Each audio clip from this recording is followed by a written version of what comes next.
Welcome to Gleeditions. Getting started is simple. We'll just pick a literary title and give you a quick look at how it works.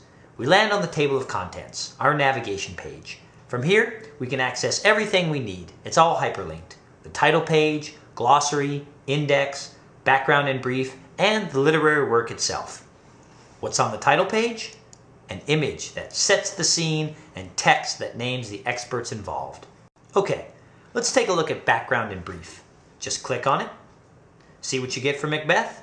A map, a timeline, a family tree, a chart, and concise text that lays out historical and literary backdrops relevant to the play. Take the fact or fiction chart, for example, which at a glance tells us whether or not parts of the play jibe with history. Time to turn to the heart of the matter, the main text. Each Gleedition is all laid out for us, broken into acts and scenes for a play. Start at the beginning or jump to a particular page. It's totally up to you. Notice the literary elements at the top of a page. Themes, issues, style, characters, plot, setting, voice point of view, and vocabulary. Some of them active and some of them not, depending on the page. See how other literary elements are active on the next page? So how do you work them? It's easy.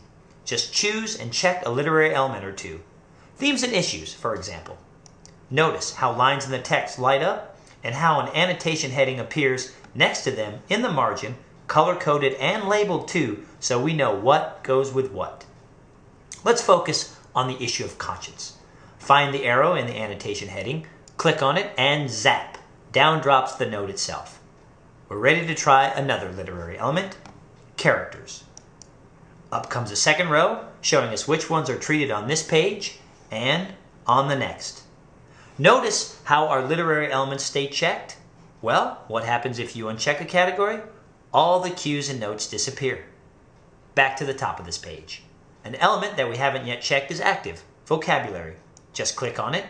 This time, the annotation appears inside the page, close to the text. And you know the drill. Just click on the arrow and down drops the meaning. Let's fast forward to a later page. Scroll down to the Go To page. Type 47, for example, and check plot. Sometimes an annotation has pictures, and sometimes there is a hyperlinked page number that makes it easy for us to compare two related passages. Let's close the pop-up window. There is a second annotation for themes. Suppose we want to read that one too? Good news, the annotations are movable. We can uncover the second hidden one and open it up as well. Perhaps you'd like to save it for later use. First, a swift click, then a short jump to the top toolbar, which takes us to My Saved Annotations. Notice how the crucial information gets stored, all by the handily hyperlinked page number, which speeds us back to the original page. Shifting gears, let's return to the table of contents. Suppose you come to the Gleedition looking for something specific. Is there a quick way to search for it? Yes. In fact, there are two. You can perform a keyword search, or you can use the Gleeditions index. Scroll down, for example, to find metaphor in Macbeth. Then click on a hyperlinked page number to go to an instance of metaphor in the text. With the help of the index, you can focus on a single item or on multiple facets of a work. What counts is that all 7 literary elements are covered, and for each Gleedition, an offering made possible by digital technology and unmatched, as far as we know, by anything else in cyberspace today.